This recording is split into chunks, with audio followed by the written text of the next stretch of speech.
We're often asked about what's the secret ingredient to English fluency success. After years of teaching English and learning languages ourselves, we've really honed in on one thing specifically that people often overlook.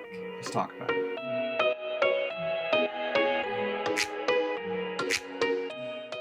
What's up, guys, and welcome back to WaiGuo Friends English. If you've been around our channel for a long time, you've probably heard us talk about accountability, because accountability is a huge level up when it comes to talking about English language learning. What accountability means is having another person that's there with you, that can check on you, that can check your work, that make sure that you are accomplishing the goals that you have set. And really getting on your case if you don't. So accountability is useful for pretty much any discipline that you're actually trying to do. We need accountability because honestly, we tend to be lazy sometimes, and we need somebody there to say, hey, where are you at? One of the most common ways to get accountability is to hire a private tutor or to sign up for a class with a teacher who's going to give you homework and make sure you just stay on top of things. The problem with this is that many people can't afford it, especially American tutors and teachers. What is a normal price here is really expensive in some other countries. But there are things you can do. There are other options out there. And some of them sometimes actually can be even more efficient, because today the secret sauce that we're going to talk about is community. So you have accountability, and that's normally we think of that as a one-to-one kind of relationship. But another really powerful thing to really progress you to fluency is having a solid community of a group of people that act kind of like your brothers and sisters, just urging you, pushing you, encouraging you to continue that sometimes monotonous journey towards fluency. The thing is life is tough and it doesn't hold back for everybody, right? And so the bigger the community that you're dealing with, the more different stories you get. And these can be inspiring stories. These can be stories where somebody says, hey, my husband died too. Like, I understand what it's like to be a widow with kids trying to learn English. I get it. I want to check in on you. Can I do that? You can have other people that are on different levels. You can have somebody who's an advanced speaker who says, guys, you can do it. I know this is hard, but you can do it. Push through it. This helped me. Things like that. You can get so many tips from people that are actually on the same track. You also have more people to check in on you, not just one person, because if your one private tutor gets really busy, maybe they're in a car accident or something, and they're not able to contact you for a couple of weeks. That's a couple of weeks you can't practice. But if you have several people in a community to check in on you, then that's more helpful. But I hear what all of you introverts are saying. No. I don't want anybody else in my business. I don't want to deal with any of that. Nobody on the internet has any business knowing what I am doing. I get it. I am an introvert.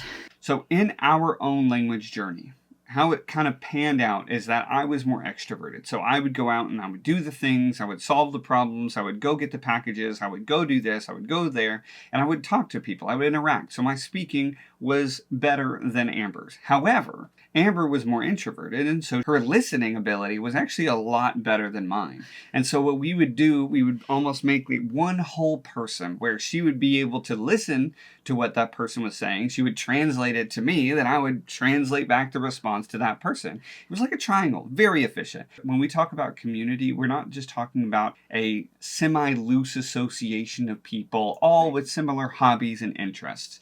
That's not what we're talking about, because that isn't that efficient. That isn't that helpful.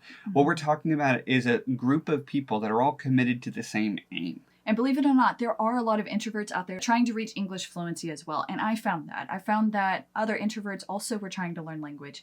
And we were able to practice together. We were able to help check in on each other. Like, hey, did you go do that big scary thing where you went and talked in front of a bunch of people in the target language? Did you go do that? How did that go? Let's talk about that. Or I found myself more likely to record myself and deal with and practice and then give that practiced version, the next version, over to somebody else to evaluate. There are things that introverts are better at in language learning than extroverts. But likewise, extroverts grow much faster in a lot of ways than introverts do. So it's interesting. We balance each other out. But what I'm still saying is that community was still very, very important to me, even as an introvert.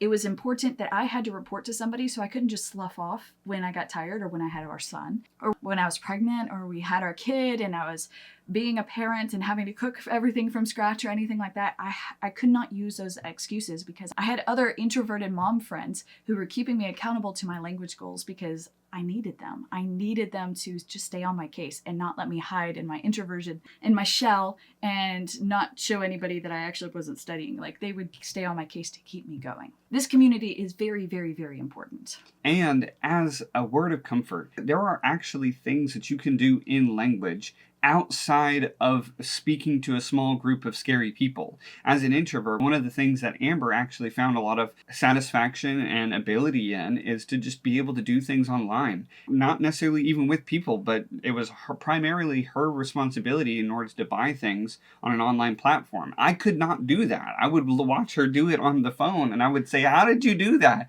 You just got a return for a thing that we just bought. I don't even know where to go. And you were able to do that. Language is primarily about communicating with people, but there's a lot to do with language that is not just talking to a small group of people. Yes. Teaching is another example where sometimes introverts make some of the best teachers because they know how to stand up in front of people, and it sounds counterintuitive, but they know how to transfer this information well to this group of people. Maybe not to have a lot of interaction, but to be able to do the job and do it right.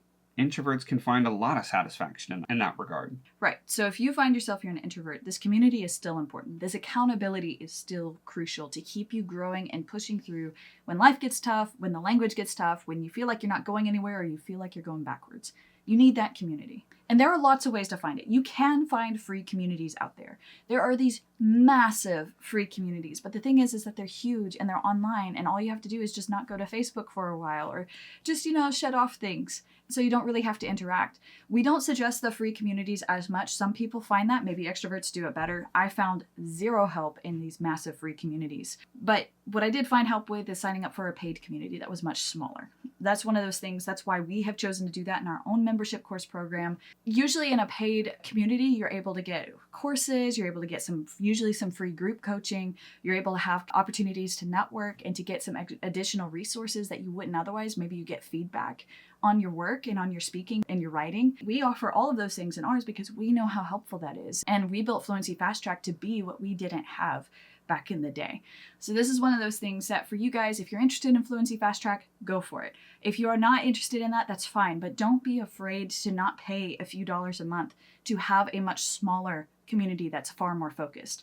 The free ones are great if you are able to keep up with all of that. But if you don't have time because you have a family and you have a job and you have other things to do, then maybe a paid community is what you need to keep yourselves accountable to showing up and actually practicing every day. And it shows the seriousness of the group, right? If it's a free community, then nobody's going to be that serious. I mean, some people might have a lot more time and might spend a lot more effort and intentionality of checking on people and asking, but the vast majority of times, you're going to have a large percentage of the people that are in that group just kind of there. There's not going to be a ton of interaction. With a smaller group, you're not able to hide. And ironically, that is one of the best things you can do for your language learning, is just being with a group of people that does not let you hide in the shadows, but actually lets you come out and actually speak and produce, get positive and constructive feedback. So there you have it, the secret ingredient to reach English fluency. It comes down to community and accountability through that community and just having people that just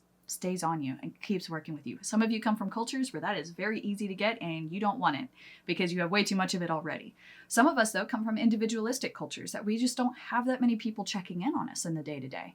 And that's what we really need. So wherever you are from, wherever you're at in your language journey, I hope you find this tip very helpful. And if you are interested in Fluency Fast Track, you can definitely check that out in the description below. We already have a solid group of people from all over the world, and we would love to have you there as well to keep you accountable and to give a community to you along with others. So if you're interested with that, you can check it out. But until next time, I'll catch you on the next one.